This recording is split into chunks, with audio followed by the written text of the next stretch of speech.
నమస్కారం, welcome to I dream. ధర్మ మార్గం విత్ విజిత కార్యక్రమానికి స్వాగతం. ప్రస్తుతం మనతో పాటు ఉన్నారు ప్రముఖ జ్యోతిష వాస్తు పండితులు, లలిత ఉపాసకులు శ్రీ శ్రీ శ్రీ నానాజీ పట్నాయక్ గారు. ఇప్పుడు గురుగారితో మాట్లాడదాం. నమస్కారం గురుగారు. శ్రీమాత్రే నమః. గురుగారు, చాలా వరకు భగవంతుడి నామస్మరణ చేసుకుంటే ఫలితం ఉంటుంది అంటూ ఉంటారు. ఎన్నెన్నో పూజలు చేస్తుంటాం, పెద్ద పెద్ద హోమాలు చేస్తుంటాము, అయినా ఫలితం రానిది నామస్మరణ వల్ల నిజంగా అంత ఫలితం వస్తుందంటారా? చాలా మంచి ప్రశ్న వేశారు. ఫస్ట్ ఆఫ్ ఆల్ ఏంటంటే ఒక్కొక్క యుగానికి ఒక్కొక్క ధర్మము, ఒక్కొక్క ఎనర్జీస్ ఉంటాయండి. ఈ యుగానికి కలియుగానికి నామస్మరణ చాలా అద్భుతంగా పనిచేస్తుంది. కాకపోతే మనం నమ్మాలి. ఎలా అంటే మీరు చాలా సింపుల్గా మీకు అర్థం అవ్వాలంటే మనకి యూట్యూబ్లో నాగయ్య చేశాడు ఒక సినిమా, పోతన. మనకి భాగవతం పోతన రచించాడు. ఆ పోతన రచించినటువంటి ఆ భాగవతం అంటే అతని లైఫ్ స్టోరీని ఒక సినిమా తీశారు 50 years బ్యాక్. అందులో అంతా మీరు పాటలు వింటే చాలా ఆశ్చర్యం వేస్తుంది. బాబోయ్ అప్పట్లో ఇలా చిత్రీకరించారు పాటలు. చాలా ఓల్డెస్ట్ మూవీ అది. ఆ నాగయ్య పాత్ర కనుక మీరు చూస్తే ఆయన ఏదో పెద్ద పెద్ద హోమాలు యజ్ఞాలు చేసినట్టుగా ఎక్కడా ఉండదు మీకు. భక్తి అంటే 24 గంటలు అతనికి ఏమి జరిగినా కూడా ఆయన భగవంతుని యొక్క దానిగానే తీసుకుంటాడు ఆయన. అంటే నేను మీకు షార్ట్లో క్రిస్పీగా చెప్తాను. అంటే ఆ మూవీ చూస్తే కళ్ళల్లో నీళ్ళు వస్తాయండి యాక్చువల్గా. అబ్బా ఏమి భక్తిరా అసలు. ఎందుకంటే మీకు ఆ క్యారెక్టరైజేషన్ చూస్తే ఆ పోతన క్యారెక్టర్లో నాగయ్య ఉంటాడు. అసలు నిజమే కదా, ఆయన అంటే కన్ను, చెవు, ముక్కు, నోరు, బాడీ, చేతులు అన్నీ కూడా యాక్ట్ చేస్తుంటాయి భక్తిగా. నాట్ ఓన్లీ ఫేస్, ఆయన పోస్టర్ దగ్గర నుంచి, ఆయన కూర్చున్న యాంగిల్ దగ్గర నుంచి ప్రతిదీ కూడా అందులో ఇన్వాల్వ్ అయిపోయి ఉంటుంది. అంటే నిజంగా ఒక వ్యక్తికి భక్తి ఉంటే ఎలా ఉంటాడు, ఆ భక్తిలో 24 గంటలు స్మరించుకుంటూ ఉంటాడు. నామస్మరణ అంటే ఏదో మనం అరగంట గంట సేపు కూర్చొని చదవడం కాకుండా ఏమి జరిగినా సరే. అంటే ఎలా అంటే ఇప్పుడు చెప్తా చూడండి. అతను ఫస్ట్ ఒక భగవద్భక్తుడిగా ఉన్నటువంటి అతనికి రామచంద్రమూర్తి ప్రత్యక్షమై చెప్తాడు, పోతనా నువ్వు భాగవతం రచించు అని ప్రత్యక్షమై చెప్తాడు.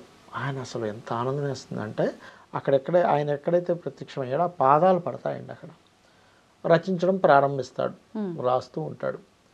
వాళ్ళ బావమరిది ఒక అతను ఉంటాడు, బావ వరుస అంటే వాళ్ళ భార్య వాళ్ళ హస్బెండ్ బ్రదర్. అతను మంచి పండితుడు. ఆయన కూడా శ్రీనాథుడు ఆయన పేరు. ఆయన మంచి పల్లకీలు అద్భుతం. ఇంకా అసలు రాజు దగ్గర ఆస్థానంలో ఉండడం. ఆయన వస్తాడు. ఆయన వచ్చినప్పుడు మీరు నమ్మరు, ఇతంది రైతు కుటుంబం, ఏమీ లేవు. ఒకటేసారి ఆయన వస్తే ఆయనతో పాటు ఒక 50 మంది వచ్చేస్తారు జనం. వచ్చేసి బావా ఈరోజు మీ ఇంట్లోనే ఆతిథ్యం అందరికీ అంటే, అయ్యో దాన్నే ఉంది అంతకంటేనా, మీరు మీ అనుష్ఠానాలు చేసుకొని రండి అంటాడు. వాళ్ళ భార్య ఏమో గజగజ వణుకుతుంటుంది, ఏమిట్రా ఈయన ఇంతమంది వచ్చేసారు, ముందే అసలు మేము వండుకోవడానికి బియ్యం లేవంటే ఇంతమందికి ఎట్లా వండుతాం, ఇది ఒక మనిషి కంటే పక్కింట్లో బియ్యం తెచ్చుకునేదో మనం అడ్జస్ట్ చేయొచ్చు, ఏం చేద్దామని నాగే దగ్గరికి మన పోతం దగ్గరికి వెళ్ళి అంటుంది, ఏమండి ఇంతమంది వచ్చారు, మరి అప్పో సప్పో చెయ్యండి, వీళ్ళందరికీ వండి పెట్టాలంటే ఎలాగా అంటే, అయ్యో ఎందుకే బాధపడతావు, ఆ రామచంద్రమూర్తి చూసుకుంటాడని భగవంతుడి ముందు కూర్చొని అలాగా ధ్యానంలో ఉంటాడు. ఈవిడికేమో మెంటలెక్కిపోతుంది, ఏమిటి ఇంతమంది స్నానం చేసుకొని వస్తారు, 50 నుంచి 70 మంది దాకా ఉన్నారు, వీళ్ళకి ఫుడ్ ఎలా పెట్టాలి, ఇప్పుడు అతిథి వచ్చాక అక్కడ కూర్చున్న తర్వాత ఫుడ్ లేదని ఎలా అంటామండి, అవును అనుకుంటూ ఉంటే సీన్ కట్ చేస్తే అక్కడ రామచంద్రమూర్తి సీతాదేవి మరి ఏమిటి ప్రత్యక్షం అవడం కాదు, వాళ్ళిద్దరు మాట్లాడుకుంటారు, ఏమిటి స్వామి మరి అంతమంది అతిథులు వచ్చారు, మీరు ఏం చేయబోతున్నారు, నేను చేయడం నువ్వే చేస్తావు అనగా అక్కడ లక్ష్మీదేవి వెళ్ళి ఇలాగ సీతాదేవి అనగానే మొత్తం పంచపక్ష పరమాన్నాలు వస్తాయి. అంటే భక్తికి ఉన్న శక్తి చెప్తున్నాను నేను మీకు. వాళ్ళ ఇంట్లో ఒక చిన్నపిల్ల క్యారెక్టర్ ఉంటుంది, ఆ అమ్మాయి ఆడుకుంటూ అయ్యో లోపలేంటి ఇన్నున్నాయని వచ్చి చెప్తే ఆమె ఆశ్చర్యపోతుంది, ఏమిట్రా ఇన్నున్నాయి ఏమిటిది, అందరూ చక్కగా అసలు అందులోంచి తీస్తూ ఉంటే మళ్ళీ వీళ్ళు వచ్చేసరికి మళ్ళీ నిండిపోతుంటుంది అక్షయ పాత్రలాగా, అందరికీ భోజనాలు పెడతారు. అప్పుడు అది అయిపోయిన తర్వాత ఏదైనా రచించకూడదా అని అడుగుతాడు శ్రీనాథ్. ఆల్రెడీ ఆ పాప చెప్తుంది భాగవతం రచిస్తున్నారు ఇలా నాన్నగారు అని చెప్పినప్పుడు, అవునా ఏదో ఒక మచ్చుకు వదులు అంటే మందార మకరందములో త్రేలని ఒక శ్లోకం ఉంటుంది, అది చెప్పంగానే అసలు అబ్బా ఎంత బాగుందని ఈయన వెళ్ళి రాజుకి చెప్తాడు. అప్పట్లో రాజరికాలు ఏంటంటే రాజు నాకు ఇది కావాలంటే ఇచ్చేయడమే, లేకపోతే అది రాజద్రోహం కింద రాజుని ధిక్కరించిన దాని కిందకు వస్తుంది. ఆయన అసలు ఎంత బాగా ఉంది అసలు, నాకు ఇది కావాలంటే అయ్యో దాని ఏముందండి మా బావగారికి చెప్తాను ఇచ్చేస్తాను. ఆయన దగ్గరికి వెళ్తే నాగయ్యం ఒప్పుకోడు ఇవ్వటానికి. లేదు, ఇది రాముడికి అంకితం భాగవతం అనేటువంటిది. అందుకే పలికెటివాడు పలికించేటివాడు అంటే పలికించేది రామచంద్రమూర్తి, పలికేది నేనైనప్పటికీ పలికించేది రామచంద్రమూర్తి అంటుంటాడు. ఎందుకు అంటాడంటే ఆ మాట, ఒకసారైనా గజేంద్ర మోక్ష ఘట్టంలో ఆ గజేంద్రుడు ఏదైతే ఆ మొసలి పట్టుకొని ఆ ఇద్దరి మధ్యన కలిగేటువంటి పెనుకులాట ఏదైతే ఉందో అప్పుడు అక్కడ ఒక ఘట్టం ఉంటుంది. అంటే విష్ణుమూర్తి ఆ యొక్క తన యొక్క వైకుంఠంలో ఎలా ఉన్నారనేది సిరికిని చెప్పడని రాద్దాం అనుకుంటుంటాడు, తట్టదు ఆయనకి. ఆ పాపకి చెప్పి అమ్మ నేను ఒకసారి బయటికి వెళ్ళేసి వస్తాను, కొంచెం ఆలోచించుకొని వస్తానని బయటికి ఇలా వెళ్ళగానే రామచంద్రమూర్తి ఆయన రూపంలో మరి ఇంట్లోకి వస్తాడు. ఇంట్లోకి వస్తే ఆ పాప అమ్మ నాన్న నువ్వు కాలు కడుక్కోవని కాలు కడుగుతుంది, లోపలికి వచ్చి రాసేసి మళ్ళీ వెళ్ళిపోతాడు. మళ్ళీ వెళ్ళిన వెంటనే ఈయన వస్తాడు, వచ్చి ఏంటన్నా ఇప్పుడే వచ్చి కాలు కడుక్కున్నా వెళ్ళావు కదా మళ్ళీ నేను కాలు కడుక్కోవడం నేను ఎప్పుడు వచ్చానంటే లేదు నాన్న నువ్వు వచ్చావు నీకు తట్టిందని రాసి కూడా వెళ్ళావంటే ఈయన ఆశ్చర్యపోతాడు. చూస్తే అక్కడ రాసి ఉంటుంది. అంటే స్మరణ చేత భక్తి చేత ఆఖరికి ఇంటికి వచ్చి రామచంద్రమూర్తి ఆ శ్లోకాన్ని కూడా కంప్లీట్ చేశాడు. స్మరణ చేత భక్తి చేత ఆ పోతనకి ఆ యొక్క ఇంట్లో గింజ కూడా లేదనుకుంటే అంతమందికి భోజనం అయ్యేలా చేశాడు. ఒకసారి ఏమైపోతుంది, ఇంకా ప్రెజర్ ఎక్కువైపోతుంది, అక్కడికి వెళ్తాడు, మళ్ళీ వాళ్ళ బావగారు వచ్చి ఇంట్లో చెప్తాడు. ఆఖరికి ఎటువంటి సిచ్యువేషన్ వస్తుందంటే వాళ్ళ బావగారి యొక్క కూతుర్ని వీళ్ళ కొడుక్కి ఇద్దాం అనుకుంటారు. వాళ్ళ అమ్మాయి కూడా పాపం వీళ్ళింట్లోనే పెరుగుతూ ఉంటుంది. ఒకనొక టైంలో నువ్వు గనక ఇంకా రాజుకి గనక ఇవ్వకపోతే నీకు నాకు సంబంధం కూడా లేదు, మేము వెళ్ళిపోతాం అని పాపం వాళ్ళిద్దరూ కూడా అంటే వీళ్ళ కొడుకు వాళ్ళ కూతురు కూడా ఇద్దరికిద్దరు కూడా పాపం విడిపోతున్న సంఘటన. ఇంట్లో వాళ్ళందరూ ఎటోళ్ళటు ఏమిట్రా ఆయన మాట వినట్లేదు ఏంటంటే కూడా లేదు నేను ఇవ్వను అని అనుకున్నప్పుడు ఆయన ఏం చేయాలి ఈ సంకట పరిస్థితి అన్నప్పుడు సరస్వతీదేవి ప్రత్యక్షమవుతుంది. అయ్యి ఏడుస్తుంటుంది, అమ్మ నేను ఇవ్వనమ్మా ఎవరికి, నువ్వేమి ఏడవకు, నువ్వు అమ్మేసుకుంటావా భాగవతాన్నని అంటే లేదమ్మా నేను ఇవ్వనమ్మా నువ్వు బాధపడకని చెప్తాడు సరస్వతీదేవికి. అలా ఆ సిచ్యువేషన్స్ నుంచి కూడా ఇంకా రాజుకి విపరీతమైన కోపం వచ్చేసి అరే వాళ్ళని ముందు ఇల్లు అన్నీ వదిలేసి స్థిరాస్తులు అంటే ఇంట్లో ఏమున్నా అన్నీ వదిలేసి వెళ్ళిపోవాలి కట్టుబట్టలతో.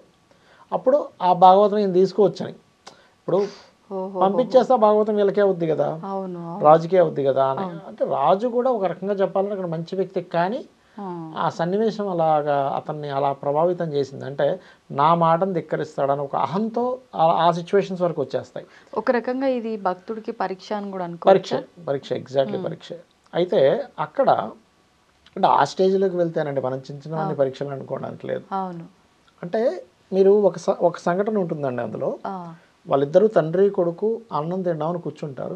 ఒక భిక్షాటన రూపంలో రామచంద్రమూర్తి వస్తాడు. అక్కడ వచ్చినప్పుడు ఆవిడ ఏం చేస్తుంది, వాళ్ళ భార్య మనకెళ్ళేది ఇంక ఈయనకేం పెడతామని అంటే ఉన్నదే కొద్దిగా ఉంది ఇద్దరు తినడానికని ఎల్లవయ్యలేదు లేదంటే వెంటనే నాగే బయటకు వచ్చి అంటే పోతాన బయటకు వచ్చి అయ్యయ్యో భలేవారే అదేం రాండని. ఎంత సన్నివేశం ఎంత బాగుంటుందంటే అతన్ని లోపలికి పిలిచి కూర్చోబెట్టి పక్కన కూర్చొని ఆయన తింటా ఉంటే ఈయన ఒక కారుణ్యంతో ఎంతో భక్తిగా అంటే ఒక హ్యాపీయెస్ట్ మూమెంట్ అతను తినడం కంటే కూడా వచ్చిన వ్యక్తికి తినిపించడంలో హ్యాపీయెస్ట్ ఇది అతను అనుభవిస్తాడు. అసలు మనం ఆ సీన్స్ చూస్తుంటే భక్తి అంటే ఇది కదా అనిపిస్తుంది. అంటే ప్రతి దాంట్లోనే భగవంతుని చూడటం, నామస్మరణ అంటే ఏదో కూర్చొని ఏదో ఒక నామం స్మరించడం ఒకటే కాదు, ప్రతి దాంట్లో రాముడు ఈయన పంపించాడు, ఈయన తినిపించాలి, రాముడు ఇంతమందిని పంపించాడు, వాళ్ళందరికీ భోజనాలు పెట్టాలి, ఆ రాముడే చూసుకుంటాడు. అంటే ప్రతిదీ కూడా టెన్షన్ పడ్డు. ఇప్పుడు మీరే ఉన్నారనుకోండి ఉదాహరణకి 6 షాపులు బంద్ అయిపోయాయి, ఈవినింగ్ నైట్ అప్పుడు 10, 9 అప్పుడు మీ చుట్టాలందరూ వచ్చి పడిపోయారు ఇంట్లో, రేపు తెచ్చుకుందామో సరుకులు అనుకున్నారు, ఎంత టెన్షన్ ఉంటుందండి వాళ్ళు భోజనాలు పెట్టమంటే. ఏమిట్రా ఇప్పుడు ఎక్కడ పెట్టాలి, 10 అవుతుంది, షాపులు బంద్, అన్నీ బంద్. ఉల్టా సీరియస్ కూడా అవ్వచ్చు మనం, ఏంటి చెప్పకుండా వస్తే ఎలాగా అని. అవునా కదా. అలాంటిది ఇంట్లో ధనం లేక ధాన్యం లేక ఎంత కాన్ఫిడెంట్గా ఎంత భక్తిగా భగవంతుడి మీద నమ్మకం ఉంటుందంటే, అంటే నేను అనేది ఏంటంటే పూర్తి నమ్మకంతో స్మరించడం వేరు, మనకేదో వస్తుందని స్మరించడం వేరు. అలాంటి సిచ్యువేషన్లో రాజు వీళ్ళని బయటికి వెళ్ళిపోమని చెప్పి ఆ ఇల్లుని మొత్తం ఆ ఇంట్లోకి వెళ్ళి అది తెచ్చుకుందామంటే దానికంటే ముందు ఇంకో సంఘటన జరుగుతుంది. ఒకరిని పంపిస్తాడు, మీరు ఎలాగైనా సరే వెళ్ళి అది కొట్టుకొని వచ్చేసేయండి అని. రాజు సైనికుడికి చెప్తే సైనిక ఆ పని చేస్తే ఆంజనేయ స్వామి కాపలా కాస్తుంటాడు ఇంటి ముందు పెద్ద ఆకారంలో ఉండి. ఒకరినైతే పట్టుకుని విసిరేస్తాడు ఆంజనేయ స్వామి. వాడు మళ్ళీ వచ్చి చెప్తాడు, అయ్యా తప్పైపోయింది, నేనే చూపించాను వాళ్ళందరికీ కూడా ఇలా ఇలా జరిగిందని. అలా వీళ్ళు లాస్ట్లో ఎండింగ్లో ఆ ఇల్లు మొత్తం ఆ ఇంట్లోకి వెళ్ళి తెచ్చుకుందామంటే చక్రం అడ్డుపడుతుంది, సుదర్శన చక్రం. దాని తర్వాత ఆ ఇల్లు కూలగొట్టని రాజు ఆజ్ఞిస్తే ఇల్లు ఒకవైపు కూలగొడుతుంటే ఇక్కడ రాజు యొక్క మహల్ కదిలిపోతుంటుంది. అప్పుడు ఒక అమ్మవారి రూపంలో ఒక శబ్దం వినిపిస్తుంది రాజుకి. నువ్వేంటి రాజు అయితే ఏదో గొప్ప అనుకుంటున్నావా, రాజు నాకు అధికారం ఉంది కదా అని అనుకోవడానికి వీల్లేదు, నువ్వు ఫస్ట్ వెళ్ళి పోతనికి క్షమాపణ చెప్పంటే రాజు వీళ్ళని బహిష్కరించి వేరే ఊర్లో ఉంటే వెళ్ళి అక్కడికి వెళ్ళి గుర్రం మీద వెళ్ళి వాళ్ళకి క్షమాపణ చెప్పి ఆయనకి సాష్టాంగ నమస్కారం చేసి మళ్ళీ ఇంటికి తెప్పిస్తాడు.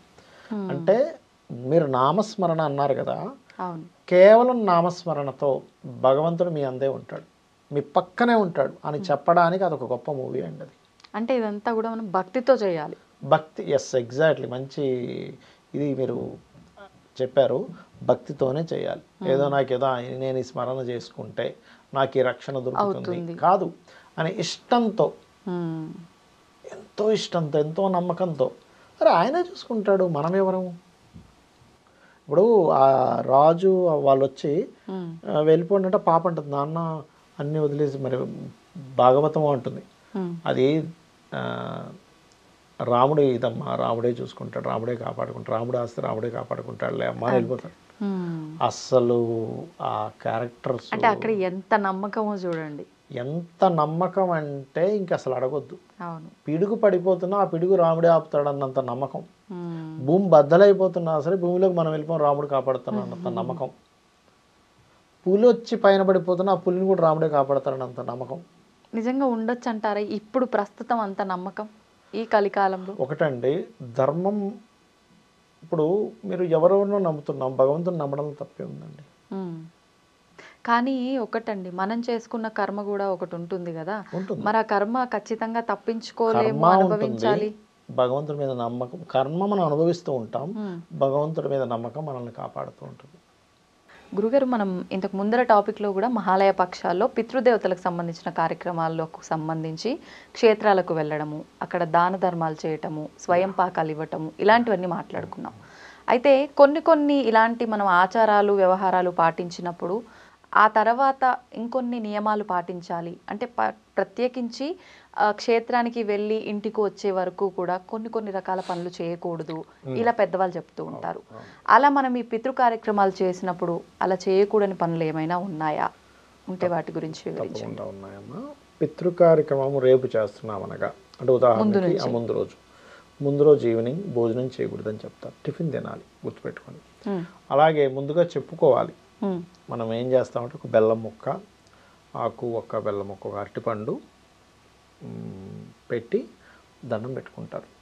స్వామి రేపు మేము చేస్తున్నాము ముందుగా చెప్పుకోవడం. ఇప్పుడు దీక్ష తీసుకుంటారు చూసారు, దీక్ష లేకపోతే మనకి అష్టమి నుంచి అమావాస్య సమయంలో ఈ పర్టికులర్ రోజులు కొంత ఒక సాధన చేస్తుంటారు. సో వాళ్ళు కూడా ముందు రోజు అమ్మవారికి ఎలా చెప్పుకుంటారో పితృదేవతలు చెప్పుకోవాలి. అమ్మ రేపు నేను, అంటే ఎవరికైతే చేద్దాం అనుకుంటున్నారు పితృదేవతలారా, రేపు మీకు కార్యక్రమం చేస్తున్నాను, మీరు రావాలి, మమ్మల్ని అనుగ్రహించాలని ముందుగా చెప్పాలి.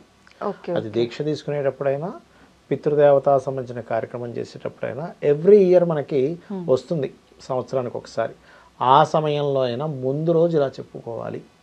అది శాస్త్రం. ఏమని చెప్పుకుంటారు అంటే చక్కగా మీరు ఒక బెల్లం ముక్క, ఆకు ఒక్క, అరటిపళ్ళు ఇవన్నీ పెట్టి 2 పుష్పాలు కూడా పెట్టి భక్తి శ్రద్ధలతో నిజంగానే పితృదేవతలను పిలుస్తున్నామనే భావంతో నమస్కారం చేసుకొని రేపు ఇలా చేయబోతున్నాం, మమ్మల్ని అనుగ్రహించండి. ఎందుకంటే మనం ఏమనుకుంటామంటే మనం ఏదో చేసేస్తున్నాం అనుకుంటాం, కాదు. మీరు ఒక పూజ చేసినా, ఒక క్షేత్రానికి వెళ్ళినా, ఒక పితృదేవతా కార్యక్రమం చేసినా, ఒక దానం ధర్మం చేసినా, ఒక స్మరణ చేసుకోవాలన్నా దేవతా అనుగ్రహము పుణ్యము లేకపోతే మనం చేయలేం. అందుకే ఆదిశంకరాచార్యులు వారు చెప్తారు, అమ్మా నీకు చేతులెత్తి నమస్కరించాలంటే కూడా ఎన్నో జన్మల పుణ్యం ఉండాలి కదమ్మా అంటాడు. ఏది జస్ట్ నమస్కరించడానికే, ఇక మనం పూజలు హోమాలు యజ్ఞాలు పక్కన పెట్టండి, జస్ట్ నమస్కరించుకోవడానికి ఎన్నో జన్మల పుణ్యం ఉంటే కానీ మనం నమస్కరించుకోలేం.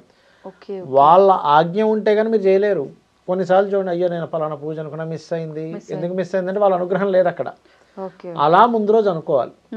అయితే ఇలా అనుకోని చేసినప్పుడు ఉండేటువంటి భక్తి కానీ శ్రద్ధ కానీ వేరుగా ఉంటుంది మనకి. అంటే వాళ్ళకి సంబంధించిన పూజ చేస్తున్నప్పటికీ వాళ్ళ అనుమతే ముందుగా తీసుకోవాలి. వాళ్ళు ఫస్ట్ ఇప్పుడు అంతదాకా ఎందుకండి, మీరు ఒక ఆఫీస్కి వెళ్ళారు, మనం నాక్ చేస్తామా? ఖచ్చితంగా. మే ఐ కమ్ అంటామా? అంటాం. వాళ్ళ అనుమతి తీసుకుంటున్నావా లేదా? మరి మనుషులమే అన్నప్పుడు మరి వాళ్ళు పితృదేవతలు కాబట్టి ఖచ్చితంగా చేయాలి. దానివల్ల ఫలితం చాలా బాగా వస్తుంది. ఎందుకంటే మీరు ముందు రోజు నైట్ నుంచే, ఈవినింగ్ నుంచే మీరు ప్రిపేర్ అయి ఉన్నారు. అదొకటే కాకుండా మీరు ఫుడ్ ఒకటి, రాత్రి సమయంలో తెల్లవారుజామున మీరు ఆ కార్యక్రమం చేస్తున్నారు అనగా రతిలో పాల్గొనకూడదు భార్యతో కూడా. ఇది నియమం. ఇది ఆ రోజు పాల్గొన్నారు, చేసిన రోజు కూడా పాల్గొన్నారు. ఇక్కడ చాలా మందికి ఏమంటే ఫుడ్ విషయంలో మరి టిఫిన్ తినమన్నారు కదా ముందు రోజు, తర్వాత మేము నాన్ వెజిటేరియన్ తినొచ్చా అనేటువంటి సందేహం కూడా ఉంటుంది కొంతమందికి. నాన్ వెజిటేరియన్ సంబంధం ఏమీ లేదు. ఇంకా చెప్పాలంటే కొంతమందికి మాంసం ఇష్టం అనుకోండి, బాగా మాంసం కూడా వండి పెడతారు. తెలుసా మీకు? పితృదేవతలు వండి పెడతారు. కాబట్టి దానికి ఏం సంబంధం లేదు. మీ యొక్క దీని పరంగా మీరు తింటారు అనుకుంటే పెట్టచ్చు. తినని వాళ్ళు కూడా కావాలని పెట్టమని నేను చెప్పట్లే. తినని వాళ్ళు గారెలు పెడతారు. Gare is equal to non vegetarian. ఇప్పుడు వాళ్ళ యొక్క సాంప్రదాయం పరంగా వాళ్ళు పెడుతున్నారు. వాళ్ళదేదో వేరే వేరే రకరకాలు ఉన్నారుగా మనకి, వాళ్ళు పెట్టచ్చు, తప్పేం లేదు. మీరు ఎవరైతే తినరో, ఓహో పెట్టాలేమో ఇప్పుడు మనం మాంసం పెట్టాలని రూల్ ఏమీ లేదు అంటే ఈ క్లారిటీ ఇస్తున్నాయి. ఇప్పుడు గారెలు పెడితే కూడా మినుములు ఈజ్ ఈక్వల్ టు మాంసం అనమాట, అవి చేయొచ్చు. అలాగే కొంతమంది క్షేత్రాలకు వెళ్తారు. క్షేత్రాలకు వెళ్ళి ఇంకొంతమంది చెప్తాను చూడండి, ఇప్పుడు సంవత్సరీకం చేస్తారు కదా, చేసినప్పుడు మళ్ళీ బయటికి వెళ్ళి వచ్చాక స్నానం చేయాలంట. స్నానం చేయాలని ఎక్కడా లేదు, అంత భయపడిపోవాల్సిన పని లేదు. ఎప్పుడంటే ఈ 11 రోజుల కార్యక్రమం ఉంటుంది చూసారా, అప్పుడు మాత్రమే శ్మశానానికి వెళ్ళి పిండ ప్రదానాలు చేసినప్పుడు, లేదా అక్కడ నుంచి కొన్ని అస్థికలు తీసుకొని కొండ కట్టినప్పుడు అప్పుడు మాత్రమే స్నానం చేయాలి. కానీ సంవత్సరం చేసేటువంటి దాంట్లో చాలామంది ఏం చేస్తారంటే, ఇప్పుడు ఆ పిండ ప్రదానాలు చేస్తారు చూసారా, వాటిని తీసుకొని ఆవుకో లేకపోతే నీటిలోన కలిపినప్పుడు మళ్ళీ ఇంటికి వచ్చి వెంటనే స్నానం చేస్తారు. చేయాలని ఎక్కడా లేదు. కొన్ని వాటిలో ప్రక్షిప్తాలు ఉన్నాయి రాసి మనం ఏం చేయలేం, కానీ అలా అక్కర్లేదు. కాళ్ళు కడుక్కొని చక్కగా ఇంట్లో మళ్ళీ దాన్ని కాకి పెట్టి తర్వాత తింటారు. అయితే ఇక్కడ మనకి మొన్న ఒక సినిమా వచ్చింది, అదేది బలగం సినిమా. అందులో కాకి తినకపోతే బాధపడటం. అది ఎందుకంటే కాకి రూపంలో వాళ్ళు వచ్చి స్వీకరిస్తారు అనేటువంటిది ఉంది. కానీ ఇప్పుడుండే సిటీ కల్చర్లో పాపం కాకులు తగ్గిపోయాయి. మీరు బాధపడకండి. నేనేం చెప్పేది ఏంటంటే, పాపం ఆ సినిమా తర్వాత నన్ను చాలామంది అడిగారు, ఏమండి మరి కాకి తినకపోతే పరిస్థితి ఏమిటి, మేము పెట్టినప్పుడు కూడా రాలేదండి, ఇప్పుడు మరి పరిస్థితి ఏమిటని. నేను ఒకటే చెప్తాను, కాకులు బాగా తిరిగే ప్రదేశం ఇక్కడే ఉంది, మీ ఇంటి మీద కాదు, అక్కడ తీసుకెళ్ళి పెట్టండి, తప్పేం లేదు. ఇప్పుడు మేమేం చేస్తాం, ఇప్పుడు నేనున్న మా ఇంటి దగ్గర పెద్దగా కాకులు రావు, మేమున్న ఇంటికి కొంచెం రైల్వే స్టేషన్ దగ్గరలో బోల్డ్ అని కాకులు ఉంటాయి, అక్కడ తీసుకెళ్ళి పెట్టేస్తాను. ఇంటి మీదే పెట్టాలని రూల్ ఏం లేదు. మీరు అక్కడ ఇప్పుడు ఇదేమిటి, మీకు ఆ పక్షికి పెట్టాలి, కర్మకారకుడు శని యొక్క వాహనం కాకి ఒక ఇది ఉంటుంది. ఎలా అంటే మనం ఇచ్చేటువంటిది పితృదేవతలకు అందించేటువంటి ఒక వాహికంగా చూస్తాం మనం. ఆ రకంగా చేయొచ్చు. లేదు మీకు దగ్గరలో ఏమీ లేదు, మీరు నమస్కరించుకుంటే ఇంకొక ఏదైనా రూపంలో వచ్చి స్వీకరిస్తుంది. మీకు కనబడేటువంటి ఫామ్లోనే వచ్చి స్వీకరించాలని రూల్ లేదు. ఇప్పుడు భగవంతుడికి మనం నైవేద్యం పెడతామమ్మా, అక్కడికి వచ్చి ఏదో జీవి వచ్చి తినాలని రూల్ లేదుగా.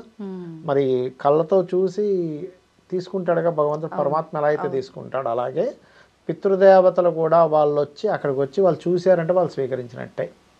అది ఇంకో జీవి రూపంలో అది వెళ్తుంది, అందుకేం ప్రాబ్లం లేదు. కానీ మీరన్నట్టు చాలా మంది అక్కడక్కడే తిరుగుతుంటాయి కానీ ఏది కూడా కనీసం టచ్ చేయలేదు అంటే ఆయన ఆత్మ ఇంకా ఇక్కడే తిరుగుతోంది ఏదో ఉంది. మీరు చాలా మంచి ఒక రకమైన ప్రశ్న వేశారు చెప్పాలంటే. ఇప్పుడు ఎలా అంటే ఇంట్లో అన్నదమ్ముల మధ్యని ఇప్పుడు చనిపోతారు కదా, వాళ్ళు ఏం ఎక్స్పెక్ట్ చేస్తారంటే ఇంట్లో వాళ్ళందరూ హ్యాపీగా ఉండాలని ఎక్స్పెక్ట్ చేస్తారు. ఇంట్లో ఎప్పుడైతే వాళ్ళ సంతానం ఆస్తుల కోసం కొట్టుకోవడం, అనవసరమైన మనస్పర్ధలతో ఇదవుతుంటే కూడా వాళ్ళు వచ్చి ముట్టుకోవడం, వచ్చి ఏంటి దుర్మార్గులు ఇలా తయారయ్యారంటే. ఏదేమైనా అందరూ కలవాలి ఆ సమయంలో. సరే మీకు ఎన్ని మనస్పర్ధలు ఉన్నాయన్నా ఆ యొక్క సంవత్సరీకం వచ్చేసరికి అందరూ మర్చిపోయి నార్మల్గా కలవగలగాలి. చాలామంది పంతానికి పోయి ఆ సమయంలో కూడా మేము పోయేది ఏంటి, మేము సపరేట్గా చేసుకుంటాం, మేము కావాలంటే సపరేట్గా పెట్టుకుంటాం, అక్కడ బాగుంటారు. అది అలా చేయడం అనేటువంటి వాళ్ళకి నచ్చదు, అనవసరంగా వాళ్ళు బాధపడేలా చేస్తుంది. ఇప్పుడు తల్లి బిడ్డలందరూ కలిసి ఉండాలనుకుంటారు కదా, విడిపోవాలనుకోదు కదా, అసలు అనుకోరు. కాబట్టి అలా అనమాట. అవి కొంచెం మనం పాటించాలి. ఈ బ్రహ్మచర్యం, యాక్చువల్లీ బ్రహ్మచారి అంటే అదేదో ఏమీ సెక్సువల్ రిలేటెడ్ చేయకుండా ఉండడం అని కాదు, అదొక అర్థం. బ్రహ్మమునందు చరించువాడు బ్రహ్మచారి అంటే ఈ విశ్వం మొత్తం బ్రహ్మమే అనేటువంటి భావనతో, ఇది మొత్తం ఈశ్వర స్వరూపం అనే భావంతో మైండ్ ఉన్నవాడు బ్రహ్మచారి అని అర్థం. కానీ ప్రతి ఒక్కరు అక్కడికే కనెక్ట్ చేసుకుంటారు. కానీ విశ్వాన్ని మొత్తం బ్రహ్మమునందు చరించేవాడు బ్రహ్మచారి. అంటే ప్రతిదీ చూసిన ప్రతిదీ కూడా ఈశ్వర అనుగ్రహం, ఎంత చక్కటి పువ్వులు వచ్చాయి, ఆ పుష్పాలకి ఎంత భాగ్యం, స్వామివారి పాదాలు చేరుకున్నాయి.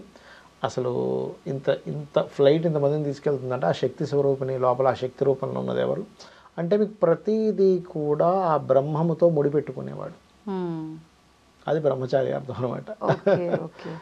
ఇప్పుడు కాదండి, మన దగ్గర అయితే ఇప్పుడు ఇన్ని కార్యక్రమాలు చేస్తున్నాం, ప్రత్యేకించి దేవతలకు సంబంధించి కొన్ని రోజులు ఎలా ఉన్నాయో, పితృదేవతలకు సంబంధించి కొన్ని రోజులు ఉన్నాయి. అవి గనక మనం చేయకుండా విస్మరించినట్లయితే మనకు వంశాభివృద్ధి జరగదు. ఇలాంటివన్నీ కూడా ఒక సెంటిమెంట్గా మనం భావించి ఆచరిస్తూ ఉన్నాం. ఎగ్జాక్ట్లీ. అంటే ఇది నమ్ముతున్నాం కాబట్టి నిజమే అనిపిస్తోంది. మరి విదేశాల్లో ఉన్న వాళ్ళు ఇవన్నీ ఏమీ ఆచరించరు. అట్లా అని వాళ్ళకి సంతానం కలగట్లేదా, వాళ్ళు వృద్ధిలోకి రావట్లేదా, పెళ్ళిళ్ళు కావట్లేదా, అదంతా చూసుకుంటే ఇదంతా ట్రాష్ ఏమో అనిపిస్తుంది కదా. ఏం చెప్తారు? చాలా మంచి ప్రశ్న వేశారు. ఇక్కడ నేను మీకు ఒక విషయం చెప్తాను. మనకి ప్రతి వ్యక్తికి కూడా వాళ్ళు జీవితంలో ఒక వివాహం అవుతుందన్నా, పిల్లలు పుడుతున్నారన్నా, లేకపోతే వాళ్ళు అభివృద్ధి చెందుతున్నారన్నా 2-3 విషయాల ద్వారా జరుగుతుంది. ఒకటి వాళ్ళ పూర్వజన్మ కర్మ, రెండవది వాళ్ళు కొన్ని ధర్మాలకు కట్టుబడి ఉండడం. ధర్మాధ్యక్ష, ధనాధ్యక్ష, ధనధాన్య వివర్ధిని అన్నారు. అంటే ధర్మానికి అధ్యక్షురాలు అమ్మవారు. అంటే ఇప్పుడు మీరు ఉన్నారు, ఎగ్జాంపుల్ ఈ ఐ డ్రీమ్ ఉంది, ఈ ఛానల్లో టీమ్ లీడర్ ఎవరో ఒకరు ఉంటారు. ఎవరెవరైతే బాగా పెర్ఫామ్ చేస్తున్నారో వాళ్ళందరినీ అరే బాగా పెర్ఫామ్ చేస్తున్నారండి అని, వాళ్ళకి పెర్ఫామ్ చేయకపోతే వాళ్ళ మీద ఒక మాట అనొచ్చు, లేకపోతే మీకు జీతం కట్ చేస్తాను ఏదైనా అనొచ్చు. ధర్మానికి అధ్యక్షురాలు అమ్మవారు అన్నప్పుడు ధర్మం ఎవరైతే పాటిస్తారో వాడి ధర్మాలు కొన్ని ఉంటాయి. పక్కవాడికి భోజనం పెట్టచ్చు, లేకపోతే వాడు చేసేటువంటి వృత్తిలో పర్ఫెక్ట్గా ఉండొచ్చు. ఇలాంటివన్నీ చేసే వాళ్ళని కూడా భగవత్ అనుగ్రహంతో ఆ ధర్మానికి అధ్యక్షురాలు ఎవరైతే ఉన్నారో అమ్మవారు కూడా కాపాడుతూ ఉంటుంది. కాకపోతే మన యొక్క విజ్ఞానం ఏదైతే ఉందో, మన ఋషులు మనకు అందించింది ఏంటంటే అసలు మొత్తం ప్రపంచం మొత్తం ఫస్ట్ ఇది పాటించేది, మొత్తం ప్రపంచం వరల్డ్ మొత్తం పాటించేది. కాలక్రమేపీ తగ్గిపోయింది, కాలక్రమేపీ అంతరించుకుంటూ వెళ్ళిపోయాయి. కానీ మన ఇండియాలో మాత్రం ఇది ఒక వ్యవస్థ ఉంది. పితృదేవత వ్యవస్థ అనేటువంటిది ఒకటి ఉంది, దేవతల వ్యవస్థ అనేటువంటిది ఒకటి ఉంది, దేవతా విజ్ఞానం ఒకటి ఉంది, పితృదేవతా జ్ఞానం ఒకటి ఉంది అనేటువంటిది మనం దాన్ని చేసుకుంటూ వెళ్తున్నాం. వాళ్ళకి ఏంటంటే పూర్వజన్మ పుణ్యం వల్ల వాళ్ళ జీవితాల అభివృద్ధిలోకి రావడం, ఈ జన్మలో చేసుకున్న కొన్ని పుణ్యాల వల్ల, కొన్ని ధర్మాల వల్ల, ధర్మం వల్ల కూడా వాడికి కలుగుతూ ఉంటుంది. ఎందుకంటే ధర్మానికి అధ్యక్షురాలు అమ్మవారు కాబట్టి. ధర్మ అర్ధ కామ్య మోక్షాలు అంటాం, చతుర్విధ పురుషార్థాలు అంటాం. మరి వన్ ఆఫ్ ద పురుషార్థం కదా అది, దానివల్ల కూడా అవుతుంది. కాకపోతే అడిషనల్గా తెలుసుకోవడం వల్ల ఇప్పుడు మీరు అనొచ్చు ఏమంటే యోగా చేయని వాడు బతకట్లేదా అంటే, యోగా చేసుకుంటే ఇంకా బాగా బతుకుతావు. ఏమంటే ఈ జిమ్కి వెళ్ళినవాడు బతకట్లేదా అంటే, జిమ్కి వెళ్ళినవాడు బతుకుతున్నాడు, జిమ్కి వెళ్ళేవాడు బతుకుతున్నాడు, వీడు ఫిట్నెస్గా బతుకుతున్నాడు. హెల్దీ లైఫ్ స్టైల్ ఉంటుంది. ఏమండి కాయగూరలు తినేవాడే బతుకుతున్నాడా, నార్మల్ చికెన్ తినేవాడు కూడా బతుకుతున్నాడు అంటే వీడు ఇంకొంచెం హెల్తీగా బతుకుతాడు. అంతే, అంతకుమించి ఏం లేదు అక్కడ. అంటే చిన్న చిన్న వ్యత్యాసాలతో ప్రతి చిన్న చిన్న వ్యత్యాసాలతో ఇక్కడ ఏంటంటే మన ఇండియా కానీ మన సనాతన ధర్మం కానీ ఏంటంటే మనం అసలు ఎలా బ్రతకాలని చెప్పేటువంటిది ఇది. నువ్వు ఎందుకు పుట్టావు, నీ లైఫ్ స్టైల్ ఏంటి, ఆధ్యాత్మికం సాంప్రదాయాలు శాస్త్రము కలిపి ఉన్నటువంటి లైఫ్ స్టైల్ మనది, అవేమీ లేనటువంటి లైఫ్ స్టైల్స్ విదేశాలు.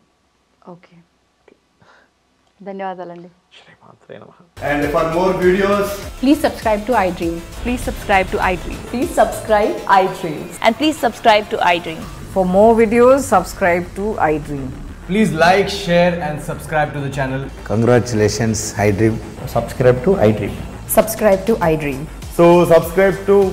iDream Media. iDream కి iDream టీమ్ అందరికి huge congratulations. Please subscribe iDream Media. Please subscribe to iDream. Subscribe iDream. Please subscribe to iDream. iDream అంటే నా కళల ఛానల్ సబ్స్క్రైబ్ చేసుకున్నారు, నోరు తిరుగుతలేదు, మీరైతే గంట గుర్తు కొట్టండి. For more such videos, please subscribe to iDream.